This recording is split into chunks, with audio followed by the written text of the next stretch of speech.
కంపెనీలన్నీ back Janasena నుంచి శివపార్వతి గారు ఉన్నారు. నమస్తే అండి, బ్రేక్ఫాస్ట్ న్యూస్ కి స్వాగతం.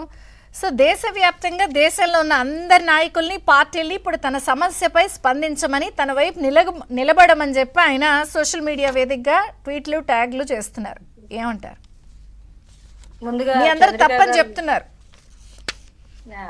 ముందుగా చంద్రిక గారు, మీకు ప్యానెల్లో ఉన్న సత్యమూర్తి గారికి, సాహెబ్ అన్న గారికి, అలాగే ఏబిఎన్ వీక్షకులకి గుడ్ మార్నింగ్ అండి. ఇప్పుడు దేశంలో ఉన్న నాయకులందరినీ స్పందించమంటారు, వీలైతే ప్రపంచంలో ఉన్న అమెరికా అధ్యక్షుని కూడా స్పందించమని అడుగుతాడు. ఇంకొక 4 రోజులు పోతే జగన్మోహన్ రెడ్డి గారు నెక్స్ట్ చేయబోయేదయ్యే. మిగతా దేశాల వాళ్ళందరికీ లేఖలు రాసినా కూడా నాకు అన్యాయం జరిగింది, నాకు ఆంధ్ర రాష్ట్రంలో నా మీద నిందలు వేశారు, అన్యాయంగా నేను చాలా అమాయక బాలుణ్ణి, నాకు ఏ పాపం తెలీదు, నేను నోట్లో ఏలు పెట్టినా కొరకలేని అంత అమాయక వ్యక్తిని, అంత నిజాయితీ పరుణ్ణి, నా మీద నిందలు వేశారు, మీరందరూ స్పందించండి అని అన్ని దేశాల అధ్యక్షులకు కూడా లెటర్లు రాయబోతారు జగన్మోహన్ రెడ్డి గారు. ఇప్పుడు ఆయన లడ్డు తయారు చేసే నెయ్యిలో కల్తీ జరిగింది అన్నప్పుడు ఒక మాజీ ముఖ్యమంత్రిగా ఆయన నియమించిన బోర్డు సమక్షంలో జరిగిన దానికి ఆయన ఏం చెప్పాలి? ఫస్ట్ ప్రెస్ మీట్ లోనే ఏం అడ్రస్ చేయాలి? ఒకవేళ నా దృష్టిలో నేను నియమించిన బోర్డు సమక్షంలో గనక ఇది జరిగి ఉన్నట్లయితే విచారణ వేయండి, అందులో గనక తేలితే మీరు ఆల్రెడీ వచ్చింది ల్యాబ్ రిపోర్ట్ అంటున్నారు, ఇంకొకసారి కూడా విచారణ చేయండి, అందులో గనక వస్తే నేను ఎలాంటి శిక్షకైనా నేను రెడీగా ఉంటాను. ఎందుకంటే ఏ మతమైనా నాకు, ఇప్పుడు ఆయన మతం ఏదో మానవత్వం అన్నారు కదా, ఆ మానవత్వంతో ఏ మతాన్నైనా అన్ని మతాలను సమదృష్టితో చూస్తానని చెప్పుకుంటాడు. కాబట్టి ఆ సమదృష్టితో చూసే ఆయన సనాతన ధర్మాన్ని గౌరవించాలి అనే మనసులో ఉంటే ఆయన ఏం చెప్తాడు? ఇది చాలా పెద్ద తప్పు, ఇది చాలా పెద్ద తప్పిదం, ఒకవేళ జరిగితే నేను దేనికైనా సిద్ధమే అని ఒక్క మాట అన్నట్లయితే ఆయన మీద జనాల్లో నమ్మకం వచ్చేది.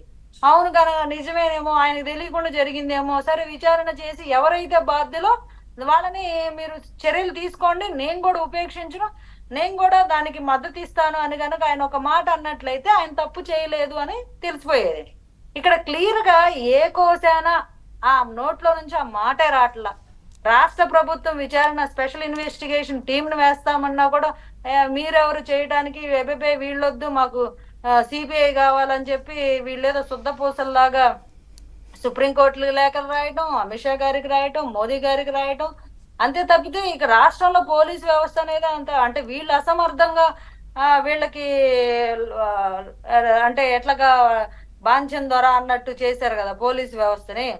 అలాగా ఇప్పుడు ప్రభుత్వం కూడా, కూటమి ప్రభుత్వం కూడా పోలీసు వ్యవస్థను వాడుతుందేమోనని వాళ్ళ అంటే పచ్చకామరలోడికి లోకం అంతా పచ్చగా ఉంటది కదా, వాళ్ళు ఎలా చేశారో అలాగే కూటమి ప్రభుత్వం కూడా ఉంటది. కాబట్టి మాకు ఈ వ్యవస్థ వద్దు, మాకు స్పెషల్ గా సిబిఐ కావాలి అని అడిగారు. కాకపోతే ఇక్కడ పోలీసు వ్యవస్థ నిద్రాణ వ్యవస్థలోంచి మేలుకొని వాళ్ళ అధికారులు ఎవరైతే తప్పిదాలు చేశారో వాళ్ళ మీద వేటు వేయడం జరిగింది. మిగతా పని చేయాలి, న్యాయంగా వర్క్ చేయాలన్న అధికారులకు ఒక అవకాశం దొరికింది ఎన్డీఏ కూటమి ద్వారా. వాళ్ళు ఎందుకు వదిలిపెడతారు? ఇప్పుడు సిట్ ఆఫీసర్స్ అంతా ముగ్గురు, గోపీనాథ్ జెట్టి గారు కానీ, హర్షవర్ధన్ రాజు గారు కానీ, వీళ్ళ వెంకటరావు గారు కానీ, వీళ్ళేమి చిన్న ఆఫీసర్స్ ఏం కాదు కదా, వాళ్ళు కూడా మంచి అనుభవం ఉన్నోళ్ళు, ఎన్నో సంవత్సరాల నుంచి సర్వీస్ చేస్తున్నోళ్ళు. వాళ్ళకి ఇన్వెస్టిగేషన్ ప్రాపర్ గా అన్ని విధాలుగా నెయ్యి ఎక్కడ కొన్నారు, ఎప్పుడు కొన్నారు, ఎలా కొన్నారు, ఎవరు తయారు చేశారు, దానిలో ఇంగ్రీడియంట్స్ ఏంటి, ఏం జరిగింది, ఎంత రేషియో ఉంది, వీటన్నిటిని క్షుణ్ణంగా ఇన్వెస్టిగేషన్ చేయగల శక్తి సామర్థ్యాలు ఉన్న ఆఫీసర్సే కదా. వీళ్ళని కాదని స్పెషల్ గా నార్త్ ఇండియా నుంచో లేకపోతే ఇంకెక్కడ వేరే దగ్గర నుంచో ఆఫీసర్స్ వచ్చి మీకు రిపోర్ట్ ఇస్తేనే రిపోర్టా, లేకపోతే కాదా? కాదు శివపార్వతి గారు, ఇంత మందిని ట్యాగ్ చేశారు కానీ ఆయన ప్రియమైన స్వామీజీల్ని, ఆయన ప్రియమైన వాళ్ళని ఎందుకు ట్యాగ్ చేయలేదు? అసలు నాకు అది అర్థం కాలేదు. వాళ్ళని